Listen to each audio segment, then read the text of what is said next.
현실이 되어버린 사람들은 더 이상 일루전, 환상에 빠지지 않는다는 겁니다. 여러분, 하나님은 꿈에서나 만나고 하늘나라 가면 만나고 영성이 있는 사람들이나 보고 그냥 우리 같은 사람은 아니야. 이건 종교인의 모습이고 여전히 환상 속에 빠져 있는 거예요. 뭐가 꿈이고 뭐가 실제인지를 모르고 있다는 거예요. 진리를 알지 진리가 너희를 자유케 하리라 라고 말했을 때 무엇으로부터 자유일까요? 가장 근본적으로 진리와 반대되는 개념은 거짓이잖아요. 진리를 안다면 거짓으로부터의 자유가 와야죠. 그렇죠? 거짓으로부터, 다시 말하면 환상적인 것이 실제로 보이는 것이 거짓이거든요. 그 환상과 실제를 구분할 수 있는 눈이 생겨났다는 거예요. 제가 그래서 빵보다 더 절실한 현실이 있다면 그것이 하나님의 나라입니다. 생명입니다. 라고 말하는데 여기에 여러분 눈을 뜬 사람만 참다운 현실 속에서 사는 거예요. 참다운 현실 속에서 산다. 예수님 뭐라 그래요?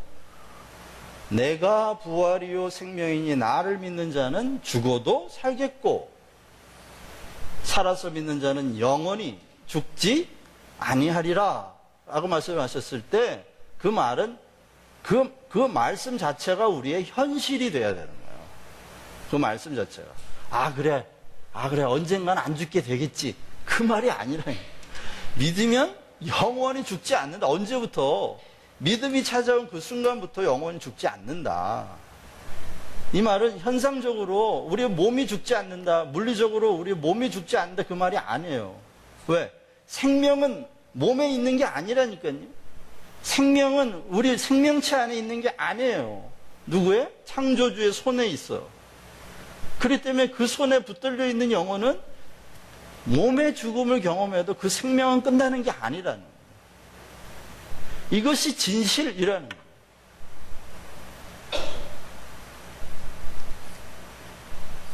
그래서요, 우리가 믿는 하나님이 단순히 우리를 위로하고, 물론 우리를 위로하시는 분이기도 해요. 위로의 하나님이란 말이 고린도전서에 나오니까 우리에게 위로가 필요하기 때문에 성경에는 두려워하지 말라고 하는 말씀이 365번이나 나와요. 1년에 한 번씩 매일 그 음성을 들으라는 거죠. 두려워하지 말라, 두려워하지 말라, 두려워하지 말라. 우리의 감정을 케어하시는 분이에요. 우리의 감정을 안정감 있게 평화롭게 돌보시는 분이지만 인간은 감정으로만 된 존재가 아니잖아요. 인간에게는 영혼이 있고 영이 있고 또 육체가 있고 또 다스려야 할 세상이 있고 또 우리가 앞으로 가야 할 영적인 실제인 하나님의 나라가 있단 말이죠. 그렇기 때문에 인간에게는 감정이 중요한 거지만 거기에 묶여서는 안 됩니다, 여러분. 그래서 이 기복신앙이라고 하는 것이 왜 교회에서 떠나야 하느냐. 기복신앙이라고 하는 건 자기의 감정을 중심으로 생겨난 신앙 형태이기 때문에요. 내가 행복하면 은혜 받았다. 내 기분이 좋으면 은혜 받았다. 자기의 이기적인 행복론이죠. 누구를 이용해서? 하나님을 이용해서요.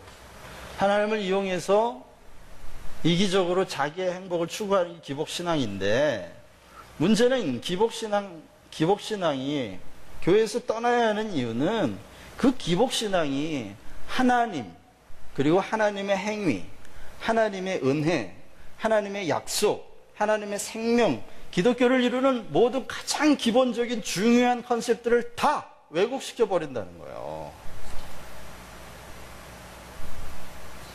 그게 문제라는 거예요. 그게. 그렇기 때문에 정말 참된 현실의 눈을 뜨기 위해서 오늘 우리가 이렇게 모여 있는 거예요.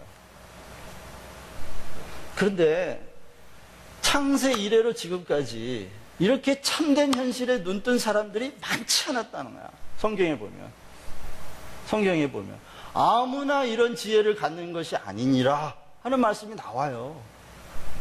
누구나 이런 지혜, 누구나 이런 명철을 갖는 것이 아니니라. 왜?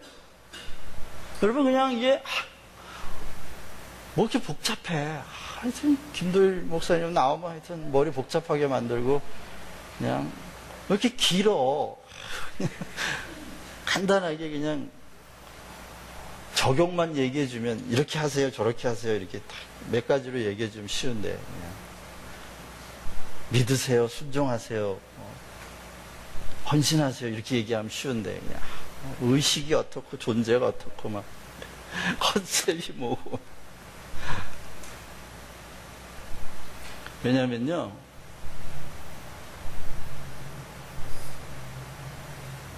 고린도후서 10장에 보면 하나님을 대적하여 높아진 세력이 있어요. 그런데 우리 의식 속에 강력한 진을 치고 있어서, 우리 마음 속에, 우리 의식 속에 강력한 진을 치고 있어서요, 웬만한 능력으로는 이게 뚫고 들어가지가 않아. 인셉션이 안 된다고요. 이게 뭐가 열려야 인셉션이 될 텐데. 인셉션이 안 돼. 안 되니까 순종이, 그리스도께, 진리에 대한 순종도 안 되고 그리스도께 대한 순종이 안 돼. 안 되니까 그것이 될 때까지 하나님이 기다리신다. 기다리신다.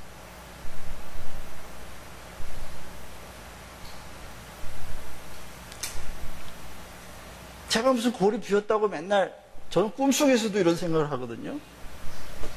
골이 비었다고 제가 뭐가 나온다고 맨날 그 생각에 붙들려 있겠어요? 죄송한 얘기는 제 눈에 그렇게 보이는데 어떻게 하겠어요? 사람이 의식 안에 견고한 진이 있어가지고 어떤 강력한 힘도 뚫지 못하는 견고한 진들이 제 눈에 보이는데 어떻게 하겠어요? 어떻게 하면 저걸 깨트리나, 저 의식을 깨트려가지고 어떻게 하면 진리의 씨앗이 거기에 컨셉으로, 진리의 컨셉이 그 안에 들어갈까? 어떻게 하면 인셉션 될까? 그 일은 성령님이 하시죠. 성령님이 하세요. 주님이 진리의 영이시니까. 결국 진리의 영이신 성령님이 하시는 일이 그 인셉션이더라고요. 우리 안에 진리의 씨앗을, 진리의 컨셉을 심어주시는 거예요. 그것이 그 안에서 생명이 있어 자라고 자라서 생명체가 바위를 깨뜨리듯이 그 안에 진리의 씨앗이 생명을 걸고 자라면 이 바위같이 견고한 이 사단이 우리 의식 속에 쌓아오는 견고한 진이 그냥 바위가 쪼개듯이 팍 쪼개지는 거예요. 저도 그런 걸 경험했고요. 한 번 깨지고 나니까 계속 깨지는 거예요. 계속 깨져요. 깨져야 될 돌덩이 같은 뭉쳐있는 의식이 얼마나 많은지. 제가 그래서 그런 일을 이제 시작했어요. 예를 들면, 여러분들에게 말씀드렸죠. 부자지간이 천륜이 아니고 부부가 천륜입니다. 이 얘기 했잖아요. 네? 이것도 일종의 의식을 깨는 일이에요. 왜? 우리 결혼식만 가면 맨날 그 얘기 듣잖아요. 하나님이 짝지어 준 것을 인간이 헤어지게 할 수 없느니라. 아마 지금까지 수백 번은 들었을 거예요. 그런데도 우리 의식 속에는 부자가 천륜이지 부부는 남남이야. 이 견고한 진이 들어가 있어가지고 맨날 말씀은 꿈에선 들은 거고 현실 속에서는 그게 안 돼. 현실 속엔 부자가 천륜이지 어떻게 부부가 천륜인가? 여러분, 하나님이 짝지어 주셨다는 말은 누가 맺어줬다는 말이에요? 하늘이 맺어줬다는 얘기지. 어떤 방식으로? 두 사람이 서로 사랑하고 서로 한몸 되기로 언약을 했을 때 그 언약을 하나님이 인쳐주는 거야. 그래, 너희들의 약속을 내가 영원히 보장해 주마. 그런 방식으로. 여러분, 성경에 보면 분명히 하나님이 짝지어 준 것을 사람이 나누지 못한다 그랬어요. 그러면 이혼하면 헤어진 건가요? 아니라니까요. 이혼하면 헤어진 거야? 그게 속는 거라니까요. 하나님이 짝지어 준 건 이혼해도 안 갈라져요, 그거는. 그래서 뭐라고? 아내를 버리고 다른 데 장가가는 건 가늠한 거다. 왜? 아직도 이쪽에 한 몸인데 딴 데 장가가. 이혼하고 이혼 증서 써주고 딴 데 장가가. 그건 하나님이 한 몸 되게 한 걸 그 하나님이 한 몸 된 절대자가 한 몸이 되게 했는데 이거를 인간이 깰 수 있는, 이혼 아니라 이혼 100번을 해도 그건 깨지는 게 아니라는, 그것이 영적인 현실이고 진리라는 거예요. 그게. 그런데 우리 의식 속에서는 뭐죠? 문화적인 코드가 진리보다 더 강력한 진을 치고 있기 때문에 이혼하면 헤어지는 거지, 이렇게 생각합니다. 이혼하면 끝이야. 그러니 너무나도 쉽게 이혼을 결정하고 결혼한 쌍의 절반 이상이 이혼하잖아요. 여러분, 정말 우리 의식 속에 한 여자를 선택해서 결혼을 하고 한 남자와 한몸 되기로 언약하면 그 언약을 하나님이 인치시는 방식으로 영원히 한몸 되게 한다고 하는 것이 현실로 믿어지는 사람이 이혼을 생각할까요? 생각할 수가 없죠. 그러니 진리는 그냥 꿈이에요. 현실이 아니고. 진리는 그냥 환상이고 언젠가 될 거고, 오늘은 그냥 내가 원하는 방식대로 사는 거지. 내 느낌, 내 감정에 충실하면서. 그게 포스트 모더니즘인데, 그게 요즘에 있던 사상이 아니고 에덴 동산에서부터 있었던 거예요. 그게 인간의 내면 속에. 그래서 창조주 하나님을 믿으며 창조주가 해놓으신 일 안으로 들어간다고 하는 것이 우리에게,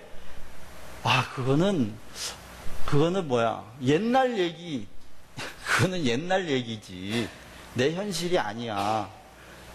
제가 왜 이런 얘기를 하냐면, 창조를 공부하다가 혹시 우리 성도들이 그런 생각을 하면 어떡하지? 하는 염려가 찾아왔기 때문에 그런 거예요.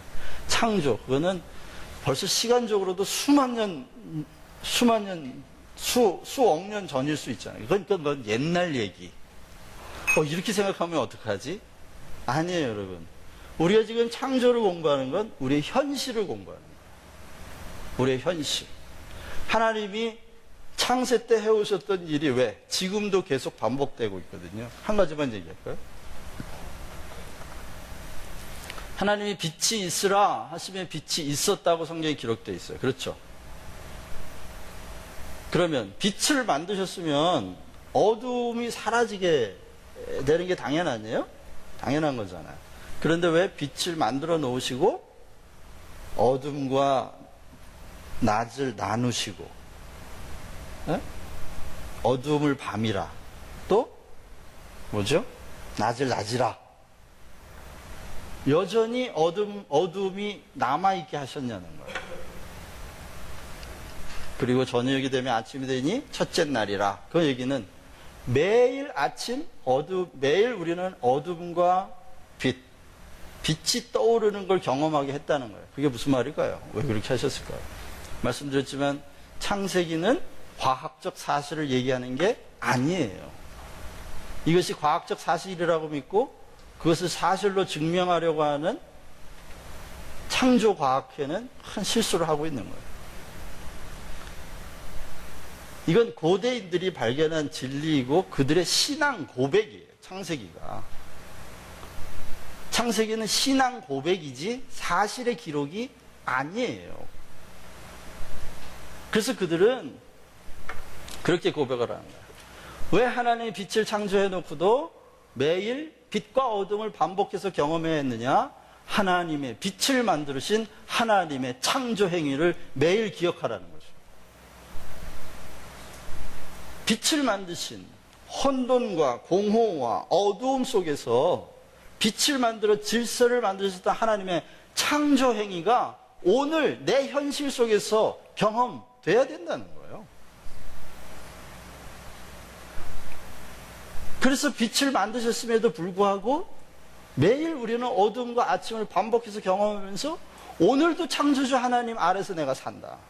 오늘도 창조주의 빛이 있으라고 하신 그 말씀을 따라 내 안에 있는 혼돈과 무질서와 공허와 어두움이 달아난다 하는 신앙 속으로 들어가라는 것이죠. 그래서 우리가 창조를 공부한다는 건 우리의 현실이 창조주와 좀 더 가깝게 되고 창조주가 처음 계획했던 그 현실 속으로 우리의 현실을 끄집어 내는 거예요. 한번 그래서 들여다볼까요? 오늘 조금 들어가다 보면